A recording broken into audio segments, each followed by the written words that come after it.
Bom, pessoal, então, na nossa última aula, nós paramos aqui nessa parte discutindo a questão da poluição das águas, e eu falei para vocês as 4 formas de poluição, e a gente vai discutir uma a uma aqui nessa próxima aula.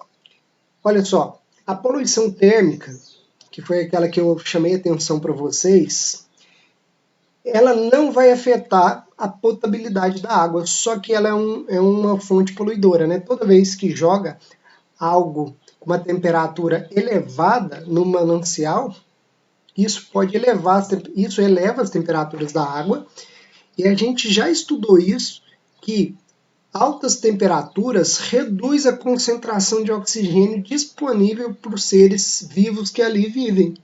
Então você prejudica a vida naquele local, certo? Mas não afeta a potabilidade da água. Então vamos concentrar nos outras 3 fontes poluidoras, que são os poluentes sedimentares, né? Os poluentes químicos e os poluentes biológicos, microbiológicos, ok? E aí, eu acho que vocês já estão cansados de saber, mas nós vamos repassar isso aqui, né? O tratamento de água convencional, de água para uso doméstico, é o quê?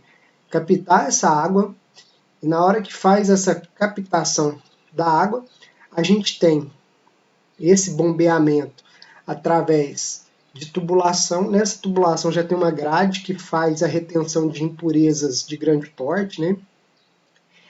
E esse gradeamento funciona como uma pré-filtração, certo? Retém impurezas sólidas, já faz o primeiro processo de separação de misturas. Depois, então, né, é levado para a estação de tratamento de água, finalmente. E nessa estação de tratamento de água, tem a primeira etapa, que é a floculação. Aqui está falando que o cal e o coagulante vai fazer essa floculação. Aí, essa adição desses reagentes, né? A água, então, essa mistura aquosa que veio do manancial, vai ficar aqui em contato com uma região onde tem a floculação, vai ter na decantação a filtração da água, e olha só essa parte aqui. Tem a cloração, aplicação de cal e flúor, e depois o reservatório, onde vai ser bombeado aí para as cidades, né, para o consumo direto. Então, esse processo eu acho que vocês já têm uma intimidade um pouco maior com esse processo, por isso que a gente começa com ele, que é um processo que vocês já conhecem. E agora a gente vai passar cada etapa desse processo, tá? Tirando essa etapa de captação da água. Passou a captação da água, essa parte de adição de cal e coagulante, para que é isso? Para tirar aquelas impurezas, aqueles poluentes sedimentares, né? Pode ser resíduo de solo, resíduo de embalagem.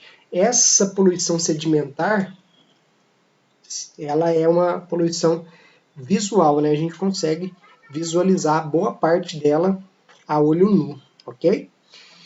Como que é feito isso? Após a adição desses reagentes, principalmente sulfato de alumínio e cal virgem, vai para tanques de concreto, onde essa água fica movimentando e tendo a formação desses flocos, tá? Eu peguei algumas imagens que ilustram a formação de flocos. Aqui uma água suja. A partir do momento que adiciona o reagente floculante, ele consegue agregar essas sujeiras, né, essas impurezas, e depois, deixando decantar, tem a precipitação, ok? Isso é muito importante ser feito, por quê? Porque você tira a carga do filtro, né? O filtro vai trabalhar de forma... o filtro vai estar mais disponível, então, para remover as impurezas. Porque senão pode acontecer o seguinte: se tiver um filtro sem floculante, pode ser que parte das partículas passem, né? E essas impurezas vão continuando aí nas outras etapas do processo. Como formam os floculantes, essas partículas vão estar aqui agregadas a esses flocos, elas conseguem ser removidas de forma mais efetiva, ok? E a reação que ocorre para essa floculação entre sulfato de alumínio e cal virgem. A cal virgem, em presença de água, forma cal hidratada, que é hidróxido de cálcio, né? Dispõe, então, hidroxila para o meio, o sulfato de alumínio então vira hidróxido de alumínio, que é um composto que tem essa característica de formar esses flocos, esses sólidos. Então está aqui a reação, a ionização do sal de alumínio, a ionização não, a dissociação, tá? Do sal de alumínio e a formação dessa base que ela precipita ali no meio, dá esse aspecto gelatinoso, esse aspecto de flocos. Então essa é a segunda etapa para tirar essas impurezas de pequeno a médio porte, certo? Aquelas de grande porte ficaram retidas lá no bombeamento.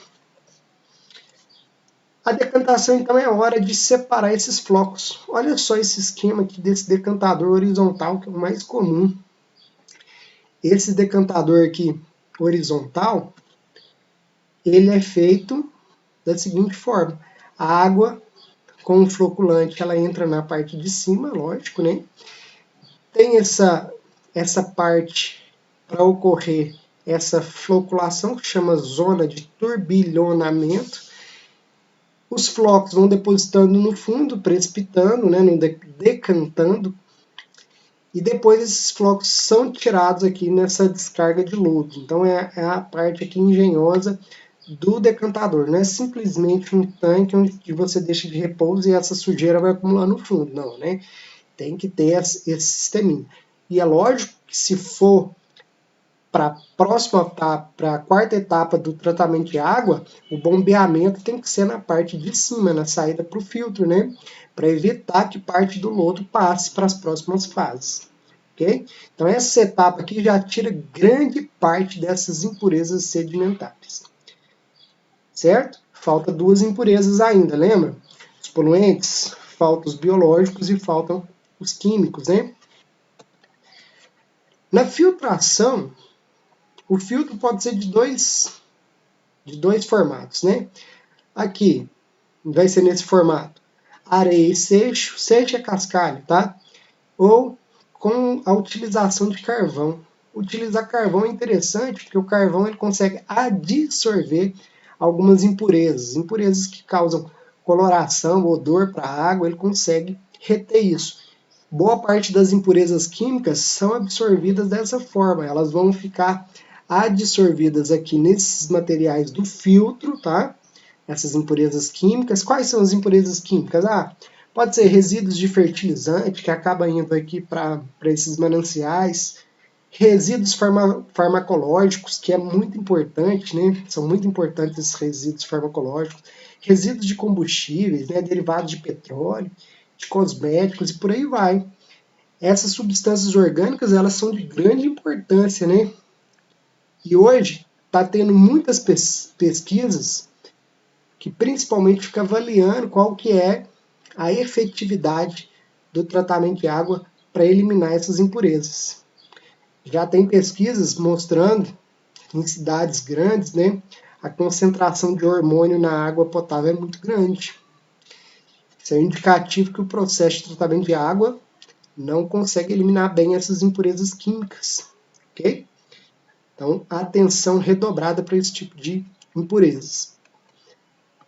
Tá aqui como que é feito esses tipos de filtro, né? Mais ou menos aqui o corte aqui de engenharia, a formatação dele. A água filtrada é lógico que ela vai sair na parte de baixo, depois de passar por todas essas camadas, e aqui as impurezas sedimentares de pequeno porte, elas vão ficar retidas no filtro, certo? Tá aqui mais uma vez essa formatação, né? Seixo, areia, carvão mineral aqui antracitoso, que é um tipo de carvão mineral ideal para ser utilizado em estação de tratamento. Aqui uma foto mostrando a composição do filtro, olha só, isso aqui tudo camada de seixo, né, que é o cascalho. Aqui camada de um tipo de areia, outro tipo de areia, e aqui o antracito, certo? O carvão do tipo antracito. Então, por fim, as impurezas sedimentares, as químicas, eu falei que acaba que parte dessas impurezas químicas acabam passando, e faltou então as impurezas microbiológicas, que é a quinta etapa, fazer a remoção delas. Elas são as impurezas, os poluentes responsáveis pela transmissão de doenças. Então, atenção redobrada aqui também E aí vai aplicar alguns tipos de desinfecção. Cloro e derivados de cloro, pode ser o ozônio, tudo isso aqui é capaz de oferecer um efeito germicida que elimina esse tipo de poluente. Cloro, ozônio, peróxido de hidrogênio, radiação ultravioleta, processo oxidativo avançado. Então, gente, não deixem de ler o artigo que lá vai tratar esses processos oxidativos avançados também, uma fonte a mais de informação. E para vocês que ainda vão fazer o Enem gosta muito dessas questões aplicadas, tá? O mecanismo da cloração, que é o processo de desinfecção mais comum, é o que utiliza na cidade de vocês. Basicamente é o seguinte: bombear cloro gasoso na água. Esse bombeamento de cloro gasoso produz o ácido hipocloroso, hidrônio, né, H+, simplificado aqui na forma de H+, e cloreto. E aí, tem uma questão do equilíbrio do ácido hipocloroso. Isso foi tratado numa aula do PEA, que se você tiver oportunidade, quem tem acesso ao Classroom do PEA, essa aula também é interessante vocês verem a questão da limpeza do hipoclorito e tudo, que dá para vocês relacionarem isso aqui, tá? Se tiver um pH menor do que 6,5, a gente tem esse equilíbrio aqui, ó. HClO com a água, a gente tem a formação de H3O+, e o hipoclorito. Se o pH estiver mais ácido, a gente tem a prevalência do ácido hipocloroso, porque o equilíbrio desloca no sentido do ácido hipocloroso. Se tiver um pH mais básico, de neutro a básico, o equilíbrio vai estar deslocado no sentido do hipoclorito. Aí a questão agora é a seguinte, é a gente avaliar o efeito germicida. Como o ácido hipocloroso tem um efeito germicida maior do que o hipoclorito, a cloração ela é mais eficaz. Ela é mais eficaz. Deixa eu colocar aqui. Em pHs ácidos, tá? Menor que 6,5. Ok? E a gente sabendo disso, a gente já entende que depois de fazer essa desinfecção, é necessário fazer uma correção desse pH. Então, a sexta etapa aqui poderia ser essa correção do pH. Então, a gente já vai estudar isso. Uma outra forma de tratar a água, que vocês devem já ter visto isso, anúncio, que está geralmente de forma equivocada, é anúncio de cloro sólido. Tá? Para o tratamento de água lá, a gente viu que o cloro gasoso, mas ele pode ser empregado da forma líquida também. Mas mais comum é o cloro gasoso. Esse cloro sólido, na verdade, olha só, pesquisei isso aqui ontem, essa pesquisa aqui no Google. Se você digitar cloro sólido, vai aparecer isso aqui, ó, cloro sólido. Esse aqui não, né? Esse aqui é da Wikipédia falando sobre o cloro. Cloro líquido ou granulado. Isso aqui é incorreto de se falar, né? Porque, na verdade, o que a gente tem, aí ele tem aqui esse aspecto, se você pesquisar por imagem, clicar aqui, você vai observar algumas imagens. Na verdade, o que ele fala que é cloro sólido é um sal de cloro. Então, isso aqui, esses anúncios de casas de piscina, de produtos químicos, esses anúncios são errados, né? O que é sal de cloro sólido? Sal de cloro, tá? Esse cloro líquido geralmente é o hipoclorito de sódio, né? O cloro granulado é o hipoclorito de cálcio. Tá aqui ele aqui, ó. Como que ele é obtido? Cloro na solução de cal hidratada. Tem a formação do hipoclorito de cálcio. Como que o hipoclorito de cálcio age na água? O hipoclorito de cálcio ele age na água liberando ácido hipocloroso. Só, gente, que olha só a questão. O ácido hipocloroso, a gente já viu que ele tem um equilíbrio.